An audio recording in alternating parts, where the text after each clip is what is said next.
And the principles, the techniques are elements of the principles, rather than principles in themselves. And there was an interesting thing. I mean, there's quite a lot of discussion and argument about what therapy is. And in fact, I'm doing a keynote speech at the Australian Counsellors Association conference in September. And the title is, "What is Therapy?"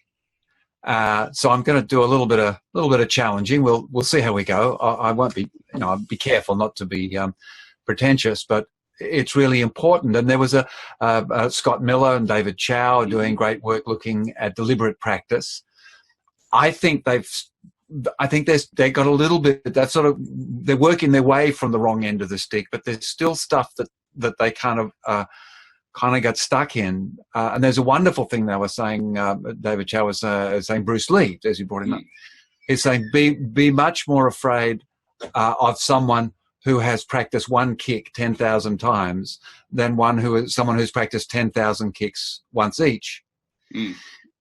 And still, I think all these things are lovely, but of course my mind goes, so what's behind that? What's using the thinking in the system? What are the fundamental elements? What are the organizing principles that allow for the emergence? And it dawned on me with just a little bit of thought.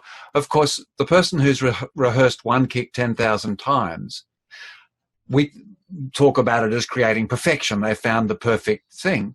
And what they've done is they've explored 10,000 possibilities, and they've allowed the most important possibility, or the most effective possibility, to emerge in this kick and then in that one. So when that person produces that side kick, it varies slightly according to the moment.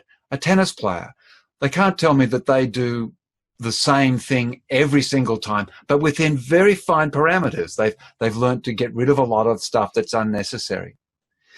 And mirroring hands is certainly a lot of the technique we learn is when you really know what you're doing. The idea is to eventually forget the technique, just like an improvising musician or an actor. And that can be very tricky. And sometimes the hands don't get used at all. I mean, the wonderful example I use in my book with my own daughter, where she's on the phone to me and I'm thinking, have a look at your hands. And I'm going, you idiot, she's got a phone in one of them. So we did knees. And it also is important, and I've talked a lot with people who are less familiar with the technique. So we've been, and there are a number of things. Not people, people can go and refer to those, and some of your tapes are very good at giving the basics. But when you start to drill down into stuff, which I think we can do, ideodynamics is a really, really broad-framed concept. What it means, there's ideomotor, that's one thing. There's ideo-emotional. There's neuronal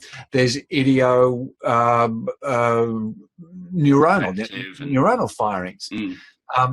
Everything that occurs from the mind state down into the body, all the way down to gene expression, which Ernie talked about a lot, and potentially all the way down to what's happening at the very quantum level of processes. They are ideodynamic responses. We just can't see them all the time. I mean, one of Ernie's things is saying, wouldn't it be wonderful if we could have real-time DNA readings on the spot, like what was that terrible film Gattaca, where everybody gets a lot of trouble. So, humans ruin anything that's good. But to be able to see the body expressing the genes that we need, and that's why we've had those genetic experiments with mirroring hands. They've done them with meditation. They've done them with mindfulness meditation. Now they're running around saying which one does the best genes. Again, trying to find the one that's the secret answer. But all of these things move the body, allow the body to move itself towards better health. And sometimes it's using the specific techniques. And the actual movement of the hands. Sometimes it's putting them down. Just another little example in that context, and I'll let you ask another question. But I had a lovely client, and she was doing work, and she's working away with her hands, And she was there, and she'd taken herself quite deeply into trance. The initial mirroring hands induction isn't an induction. It's just a creation of focused attention, the general waking trance. And the client will take themselves as far as they want to go. In fact, with the last class I had, they all said, "Isn't it amazing? We're getting incredible effects, and we did no induction." And I'm going, "Well, you did actually, but as based on their training." But I had this lovely client, she was quite heavily in trance. She's doing there, and I was watching her very carefully, waiting for things. She was working very hard, and we'll talk about that in a minute, about those things when the therapist looks like they're not working, but and she was just doing little things like that. And I'm watching, and I'm thinking, wonderful, I see you're doing lots of excellent work. Anyway, she finally came back. We brought her back using there's only about 2 elements of mirroring hands, which are scripted, useful scripts. And that's the coming out process, and a little bit the coming in. And she said, "Oh, wow, was I all right? That must have been so difficult for you, because my hands were going. I could feel them going, and my arms, I was moving." And I went, "Oh, really? That's what you felt?" "Oh, yeah." I eventually explained to her that she didn't move her hands much at all in relation to, where it was beneficial. But I thought, wow, it doesn't even matter. I mean, what kind of genius would I have to be to say to a client, you are going to suggest to a client that you will put your hands, they will only move very slightly for me, but in your visualization, they will be moved vigorously, and that will be excellent and heal you of all your... What kind of genius, whatever, or what kind of idiot? The reality is, if you suggested that, they would probably still not have their hands move much. And unless you got that one exact client who had that inner experience, you would probably be totally wrong. And they'd probably very quickly think, well, he's talking complete rubbish. My hands aren't going anywhere. And now they would probably not go with the whole process in the first place, because they would think, well, if you can't even get that right when my hands are obviously not going anywhere, is the rest of this rubbish? So by throwing all that out there. And even worse is that particular client that was going to have that experience, my suggestion, as gentle and as kind, as genius as it might have been, would probably have ruined it. And that's the hardest thing. To make it your experience. That's right. Yeah. And it's very hard. In that case, rather than them having it. Yeah. Now, that's not to say, and I always stress this, it's not to say that there are times when we're moving someone from a disrupting consciousness into a therapeutic consciousness, that there could very well be very productive and useful suggestions. In fact, sometimes what you need to do is figure out how to get them a job, somewhere to live, and some food. So, there are a lot of very fundamental things which can be sort of something I was going to raise or ask about, because a lot of my background has been in social care type of work. And I haven't sat down with families and said, get your hands like this or anything, but because the employers I've had when I did all this social care kind of work would probably have said, no, you're just being really weird now, waving families' hands around. Kids, I reckon, would really love it, but the parents would probably think, that guy came in and did this weird stuff with me. But I've always worked very solution focused and very much on, let's figure out how we can get to a resolution of this. So my opinion of solution focused therapy is different to how it's often taught. I think it's about being solution focused rather than doing solution focused. And so you're not just doing a bunch of techniques. If someone needs to stop halfway up a mountain and rest for a while, let them stop halfway up a mountain and rest for a while. Just don't drag them back to the bottom of the mountain and say, so tell me how awful all this was. Just say, that sounds like that was really difficult. How did you cope? And now you've got to a solution again.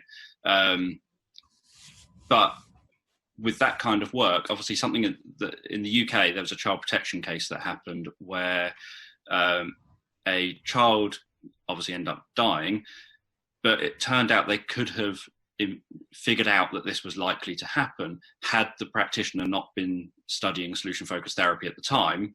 And so in her session with the mum mentioned the boyfriend. So, I've got this new boyfriend, it's a social care case, got this new boyfriend. And the social worker did the solution-focused thing of, so how does that improve things? And never once asked the name of the boyfriend, asked for any details. And obviously with the mirroring hands technique, it can seem like, I know that you wouldn't do this, but I know people brand new to this technique or brand new to any technique can feel, I've got to do it exactly as it's done and never deviate, never be directive or never ask this type of question. And obviously if someone came in, there are some things like getting someone a roof over their head, making sure someone knows how to get debt help if that was needed. Or sometimes people just don't have the skills to make the immediate life change they need to make, and need a bit more directive right there and then. So sort of, do you, I already know the answer. I'm asking questions I know the answer to. That's okay. But the people listening don't, so that's good. Do you do you go off script, so to speak, to cover those things with clients, even if you're, say, mirroring hands is likely to be the thing that's going to help them, and the type of thing you're going to use with them, but you also know there's this other stuff. There's this stuff that they need to immediately address. They need to immediately tackle that or tackle this. Or I think a really therapy. Yeah, I mean, the fundamental answer and the one that you're certainly doing is yes, of course.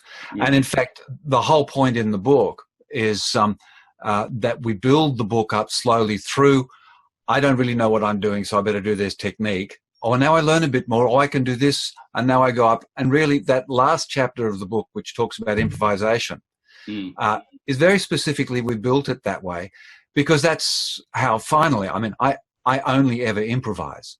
I don't ever do mirroring hands as a formal technique. And when I'm doing it sometimes, I might look, and this little observer might say, oh, wow, Richard, that's page 34. Huh, how about that? But that kind of improvisation also occurred in acting. It also occurs in music. You're playing something, and then you suddenly go, oh, wow, that was a diminished scale. Huh, you would have thought, sounds great. But you've then moved on. So in that frame, when you're really good at it, it's that area. Then going back to saying, if you're not, as you develop and grow, then working with the technical framework of it will keep you in a safe territory. That's one of the good things about mirroring hands, is that you're always working with safety, because you're externalizing from the body, and you're pulling you're taking the negative elements to one side, or the difficult elements to one side, to allow the other elements to be explored. But really what is going on in any experiences that you're talking about in there is that sensitive observation, the real key. And we had that little video of Ernie's that we put on the Facebook, and we talk about that. But that's fundamental. I mean, that was fundamental to my life. I think this is one of the reasons why Ernie and I were drawn together so closely, because sensitive observation is fundamental to acting, fundamental to music and creativity. And then productive and responsiveness. And that's really, really difficult. And we are trained less and less and less and less to do this. We're trained more and more and more from school, but also through a lot of hypnotherapy training, to what you need to do now is this. The client is now saying this is what you need to do. Now, I actually don't mind the fact that this is a good thing to do now, but this is what you need to do. What you need to do here is now. I hear this a lot. We're going back. We need to do some timeline therapy here. We don't need to. It's a good idea. Let's see where it goes. Let's explore this possibility. And I was trying to explain this idea of how we deal with what emerges with a group of educators. I was talking about mental health in higher education. And I'll do it sort of with my hands this way. It was actually a square on a PowerPoint slide, and it was green. It was a green square, rectangle. And I said, "There's our green rectangle," and they all went, "Yeah." And I said, "Well, that green rectangle's whatever we're working with. With us, we'll let the green represent mental health, someone having a mental health difficulty in education." And they said, "Oh yeah, okay." So when I went over, and then I used the mouse, and I just pulled apart, and there was a red square and a yellow square. And I said, "Oh, so actually that's interesting." So I put it back. So there's the green square. So the green square is when what happens when the red square and the yellow square interact together in certain circumstances. And I pulled it apart again, and they're all going, "Oh yeah, oh, I see, yeah, it's got elements to it." I said, "Okay, now I've differentiated them. Now I've pulled them apart to their elements. Where's the green square?" And that was the one that really shocked them. I said, the mental health problem is not present. Mm. It doesn't mean it's not going to become present again, or it's going to find its way through some other thing. But in the moment, it's no longer present. And that's the important work of mirroring hands. Gestalt did that sort of stuff. Solution-oriented does it. CBT does it. They all do it, but they do it within a confined framework. Whereas mirroring hands just says, well, okay, let's put that out there, and then let's wonder what emerges out here. Sometimes it's really obvious, but sometimes it takes a while to do it. And then we do various things. We might say, let's explore the difficulty over time from now backwards, or from backwards to now. Now let's explore the possibilities which you haven't been able to think of. People do that. So there's a very simple technique there. We do the other one of just the polarities. There's various ones that have emerged. I had a group the other day that in the book we talk about one, the closing the door, where you put the awful stuff out and move it away from the body, put what's wonderful and strong and powerful in here, and bring that back and close the door to wherever the injury was emerging, wherever on the body, and close it. Very sensory motive, very Pat Ogden and Peter Levine, but just emerging out of there. So that emerged. That's one of mine. Ernie'd never heard of that. He thought, oh, I love that. Someone did it spontaneously in the last group I did. And she said, wasn't that good? I said, well, actually, that's chapter whatever. And she said, oh, is it? I was terribly excited because she just wanted to close the door on the energy. And because the girl who was working as the therapist didn't say anything about it, didn't interrupt, and didn't sort of go, oh, your hand shouldn't be going back now, it should be doing something else. She was able to experience that. But I spend most of my time in the workshop wandering around going, shh, shh, shh, shh, shush, shh, shh, shh. I know you get their feeling. I know you're sensitive to them. I know you're caring. But are they working? Mm. And they'll go, well, how do I know? Well, look at them. Are they working or not? Are things moving? Are they focused? Do they have attention? Do they have a thing? And they'll go, okay, they're working. But sometimes they'll say, I'm not really sure. I said, well, here we have this wonderful, fail-safe, respectful comment that is a part of, if there's a script, part of a script. We'll say, I wonder if there's a word or two you want to share with me about what you're doing. Or perhaps you're very happy to just continue with your private inner work. Mm. They might chatter. I've had my favorite one was and she actually sort of went, no, and then fell on the couch and began doing all kinds of things that had nothing to do with what's written in the Mirroring Hands book. But we kept thinking, every time she started to get too tense, I said, let's just move one thing to one side and let's just keep them separate so that you can explore their possibilities. Do the 10,000 kicks. Mm. Well, the one kick 10,000 times, and find the best way for you, because your body will tell you. And it works, certainly, and we get these responses with affective disorders and depression and anxiety, and we can change, all to put your anxiety out here and put the not anxiety there. But it's also extraordinarily impactful on biological issues, on health, because it opens that it opens that channel of exploration and self organization. It's taken a little while. I've had someone who's had migraines for 20, 30 years, and they've now started to not occur. And we gradually went from the migraine and things emerged. I think in what have we had, about 16 sessions, I think. We've done mirroring hands technically twice. And each time the strongest element and the most valuable element to her was a visual impression, an image. And so we worked with the image. And didn't go, oh, now let's put that image in this hand. It's in that hand. I'm a mirroring hands person. We must now have our hands in the air, and away we go. I had another chap with pain, and he said, I know I've got a certain amount of pain in my back, but I think a percentage of the pain I feel is in my head.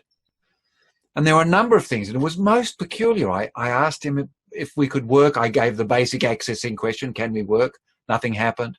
And then regularly through the session, his hands would jump up and they would do something, and then he'd put them down. And eventually they jumped up by the side of his head. And I said, I wonder if you are with your hands, so the incomplete sentence. And he said, holding the pain. I said, wonderful.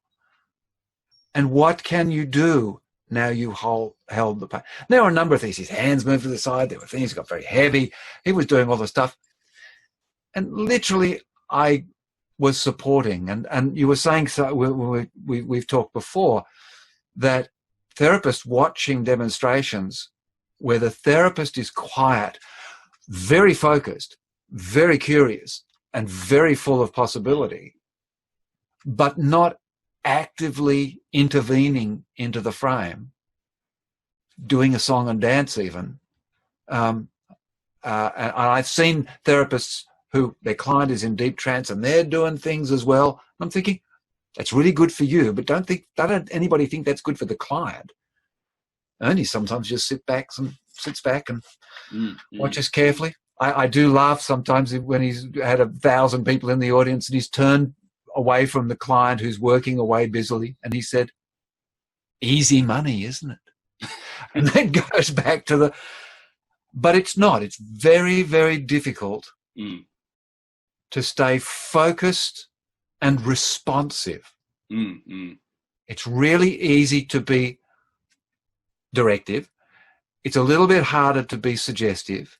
It's a little bit harder to just be present, which is your Rogerian type of thing. But it's very hard to be observant, sensitive, and then productively and therapeutically responsive.